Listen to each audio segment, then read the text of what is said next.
Hi friends, எல்லோரும் எப்படி இருக்கீங்க? உங்களை பார்த்ததுல எனக்கு ரொம்ப சந்தோஷம். இன்றைக்கும் நிறைய ஃப்ரெண்ட்ஸ் நம்ம சேனலில் சேர்ந்துருக்கீங்க. எல்லாருக்குமே ரொம்ப ரொம்ப ரொம்ப நன்றி. இன்றைக்கி வந்து நம்ம என்ன சமைக்க போகிறோம், என்ன பார்க்க போகிறோம் அப்படின்னா, வெந்தயக்கீரை வாங்கியிருக்கேன். அதை வந்து தேங்காய் பால் போட்டு சூப் வச்சுருக்கேன்.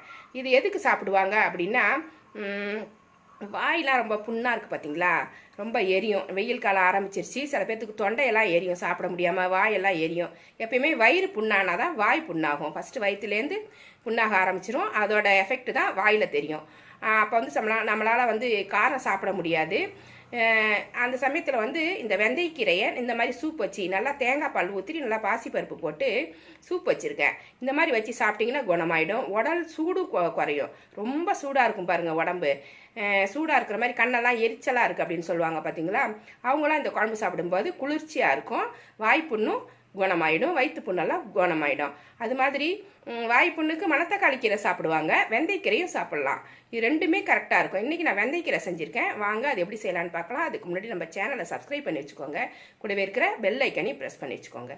Thank you friends. வெந்தயக்கீரையும் தேங்காய் பாலும் போட்டு இன்றைக்கி சூப்பு பண்ண போகிறோம். வெந்தயக்கீரை, தேங்காய் பால், பாசிப்பருப்பு போட்டு சூப் பண்ண போகிறோம். அதுக்கு ஒரு கட்டு வெந்தயக்கீரை நல்லா க்ளீன் பண்ணி அரிஞ்சிட்டு க்ளீன் பண்ணிவிட்டு கழுவி எடுத்து வச்சுருக்கேன். இந்த மாதிரி ஆஞ்சிட்டு வாஷ் பண்ணி எடுத்து வச்சுக்கோங்க. வானல் சூடு பண்ணியிருக்கேன். அதில் தேங்காய் எண்ணெய் ஊற்றிக்கிறேன்.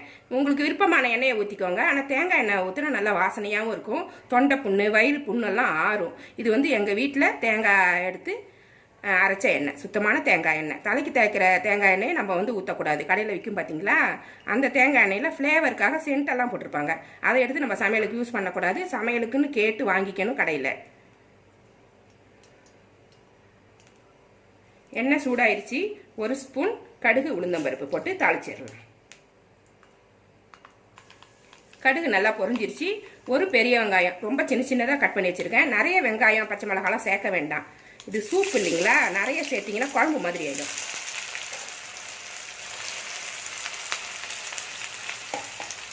ரெண்டு பச்சை மிளகாய் எடுத்திருக்கேன். ரெண்டு போதும், காரமாக இருக்க தேவையில்லை. என்னக்கா வாய் புண்ணாக இருக்கிறவங்களுக்கு காரம் அதிகமாக சாப்பிட முடியாது. அதனால் ரெண்டு ஃப்ளேவருக்காகவும் லைட்டாக ஒரு காரம் இருந்தால் போதும். 2 பச்சை மிளகாய் 2 உடச்சி இப்படி போட்டுக்கிறேன். நான்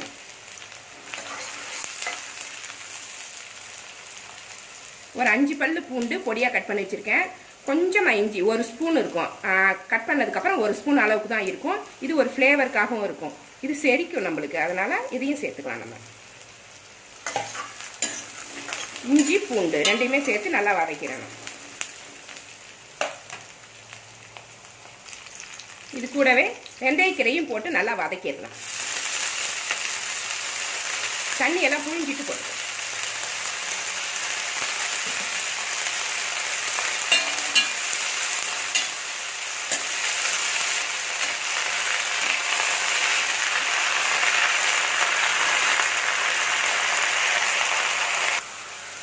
வெந்தயக்கீரை நல்லா வதங்கிடுச்சு. அந்த பச்சை கலர் மாறாமல் வதக்கிக்குவோம். ரொம்ப நேரம் வதக்கி அந்த கலர் மாறிடுச்சுன்னா அதோட பசுமை தன்மையெல்லாம் போயிடும். அதனால் இவ்வளோ வரைக்கும் போதும் வதங்கினது. இதுலேயும் நான் பாதி வெந்துருச்சு கீரை. இப்போ 2 தக்காளி பொடியாக கட் பண்ணி வச்சுருக்கேன். இதுதான் ஒரு புளிப்பு சுவைக்காக. நம்ம புளிலாம் ஒன்றும் சேர்க்க போகிறது கிடையாது. இதுதான் புளிப்புக்கு. இதையும் சேர்த்து நல்லா வதக்கி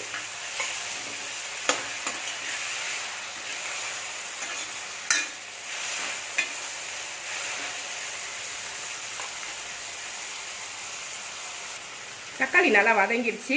100 கிராம் பாசிப்பருப்பு வேக வச்சு எடுத்து வச்சுருக்கேன். கொஞ்சமாக போட்டால் போதும். இது சூப் தானே, அதனால் வந்து கொஞ்சம் தண்ணியாக தான் நம்ம வைக்க போகிறோம்.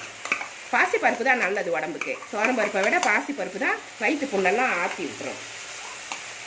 பாசிப்பருப்பை தான் சூப்பில் சேர்ப்பாங்க.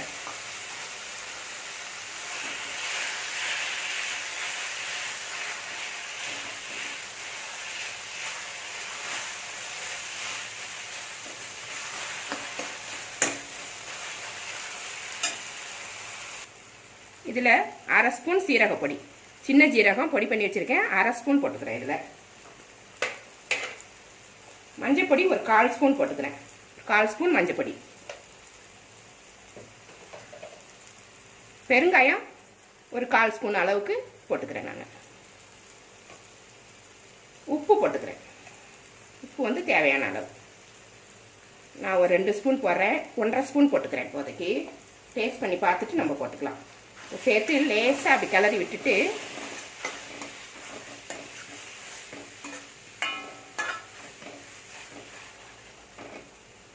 தேங்காய் பால் எடுத்து வச்சுருக்கேன். இது வந்து 2வது பால். ஃபஸ்ட்டு பால் வந்து திக்காக இருக்கும், அது தனியாக எடுத்து வச்சுருக்கேன் அதை லாஸ்ட்டாக கலக்கிறதுக்கு. இது 2வது பால். 2வது பாலை ஃபஸ்ட்டு கலந்துடலாம்.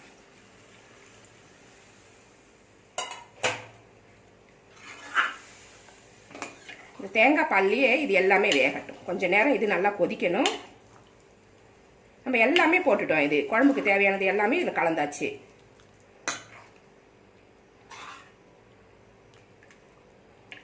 இப்போ உப்பு காரம்லாம் செக் பண்ணிக்கோங்க. காரம் வந்து நம்மளுக்கு தேவைப்படாது, உப்பு மட்டும் செக் பண்ணிக்கோங்க. காரம் கம்மியாக தான் இருக்கணும். காரத்தோட வாய்ப்புண்ணு இருக்கிறவங்க சாப்பிட்டாக்கா அவங்களுக்கு ரொம்ப கஷ்டமாக இருக்கும்ல, எரியும், புண்ணு இன்னும் கொஞ்சம் அதிகமாகிடும். தேங்காய் பால், வெந்தயக்கீரை, பாசிப்பருப்பு எல்லாமே நம்ம புண்ணை ஆற்றிடும்.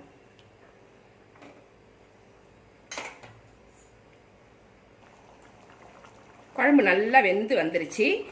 இந்த பக்குவத்தில் இறக்குனீங்கன்னா கூட்டு வெந்தயக்கீரை கூட்டாக ரெடி ஆகிடும் உங்களுக்கு. இது மாதிரி இறக்கிக்கிட்டாலும் இறக்கிக்கோங்க.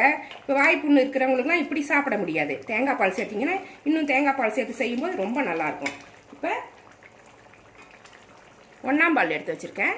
இதை ஊற்றிடலாம். தேங்காய் பால் ஃபஸ்ட்டு பால் எடுத்து வச்சுருக்கேன். லாஸ்ட் இதை ஊற்ற வேண்டாம், கருப்பாக இருக்குது. தேங்காய் பால் ஊற்றிட்டு ரொம்ப நேரம் கொதிக்க தேவையில்லை.